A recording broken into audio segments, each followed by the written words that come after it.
Don't visit Korea unless you're ready to fall in love with its culture. They said Korea won't welcome me. They were wrong. Even though all my videos this year have been vertical, it never stopped me from sharing my journey because my channel has always been about one thing, my experience with the Korean culture, and for that I owe big time for the K-Influencer Academy for pushing me to share my story and giving me a chance to do it from my channel. Before I left for Seoul, I was told that without the Korean language I won't survive there, that people won't be welcoming, but the moment I arrived, I realized that was the biggest lie. Let me take you through my first 10 days in South Korea and what made my trip the best trip of my life. This was my first time in East Asia, so I arrived in Seoul late at night, tired but full of excitement. My dream first meal, a triangle gimbap banana milk from 7-Eleven. Simple but iconic. Did you know convenience stores are a big part of Korean daily life? They're not just shops, they're little culture windows into how people eat, work and live on their daily life. But before that, when I landed, it was my first time, so I did not know where to go, what to do, but they were very helpful. Like the staff, they showed me, they asked me whether I want to take the bus or the subway. So since I was so tired, I thought, okay, I will take the subway, and it was not hard. You have plenty of machines as you come off, and it's very tidy and very organized, I would say, and you just have to go to the machine. The languages are there, so I clicked English and I bought my ticket and I topped up my T-Money card actually, and then I head towards Seoul. The very next day I ran across two worlds of Korean culture, high fashion at the Dio exhibition and the pure energy of BTS Festa, followed by J-Hope's concert. Only in Korea can you move between tradition, luxury and pop culture so seamlessly.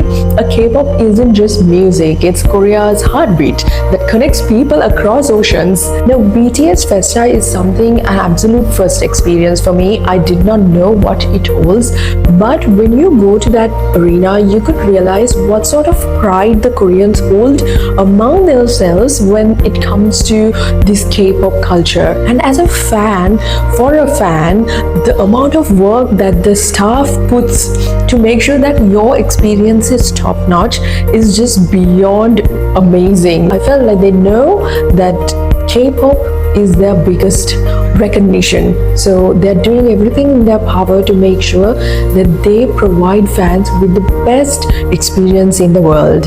Next, the rain greeted me at the Gyeongbokgung Palace, and it felt like stepping inside a K-drama scene.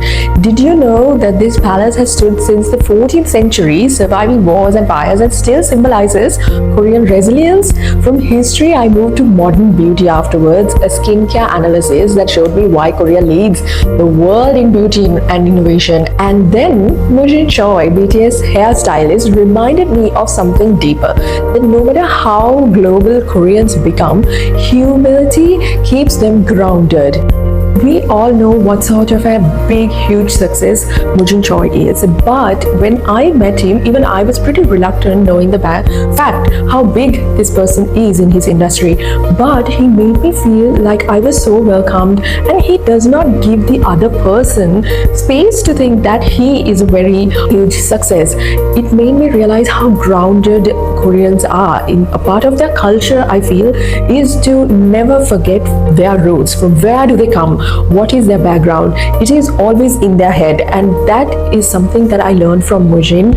And it made me also realize that for Koreans, their biggest throne is their culture. They literally wear their culture on top of their head like a throne, and now they know that they are paving the way for themselves within the world. It's so fascinating to see how grounded they are, and for them, only reason why they want the rest of the world to know them is their culture. They want to showcase very proudly to the rest of the world, and for their luck, people are actually picking it up. It's something that I felt while I was in South Korea, that all the outsiders who come to that country, they do not come only for K-pop idols or K-drama actors and actresses.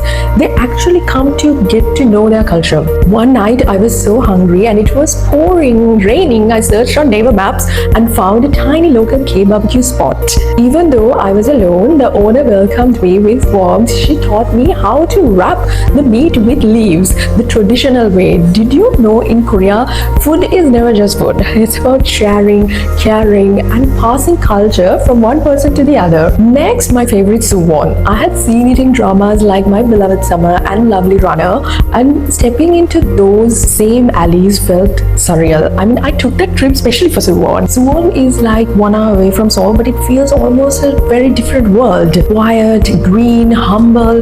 Did you know that Suwon's fortress is one of UNESCO's World Heritage Sites, and it was built in the 18th century to protect the city? Like, I did not know until I went there and learned from it from a local lady. Korean dramas don't just tell stories, they bring these places to life for millions like me.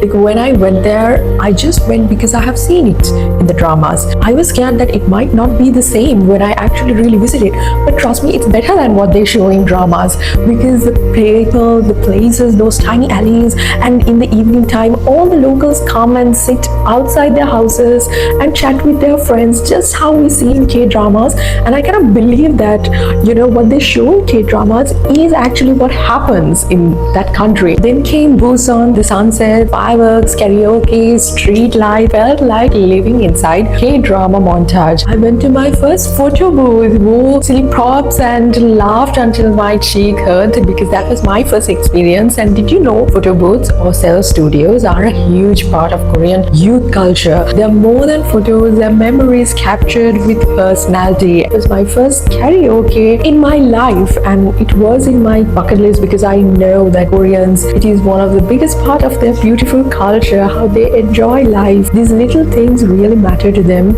and now it matters to me too. One of my most unforgettable moments was meeting Jimin's father at his cafe in Busan. His humility reminded me of what I had felt again and again. No matter how global K-pop becomes, Koreans hold on to their roots. Later at HYBE, I stood among fans from France, Mexico, the US, Spain, and China, Taiwan, all these places, all of them because of BTS. That day I realized K-pop isn't just entertainment, it's a global culture bridge. Could not believe the amount of people that had come all the way, just like me, to watch BTS members' concert. In just 10 days, Korea changed the way I see the world. Every smile, every meal, every place, from the palace to the high night markets, showed me that in Korea, culture is not just preserved, it's lived.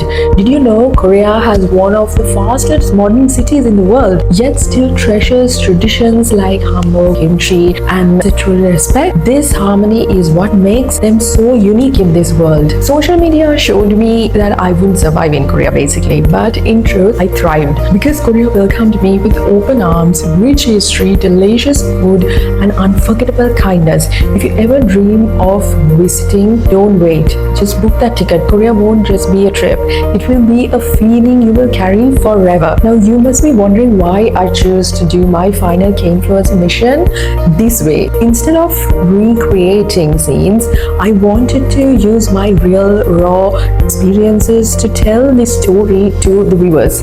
Because this mission is about showing how deeply Korean culture connects with people, I felt the most honest way was to take you back with me through the moments that I personally lived, meeting people, tasting food, walking the streets, visiting BTS landmarks, and truly experiencing the Korean lifestyle. I hope this video is not just seen as a part of my K-influencer mission. More than that, I want everyone who watches it to know that I really went, I really experienced it, and that Korea is safe, welcoming, and worth exploring.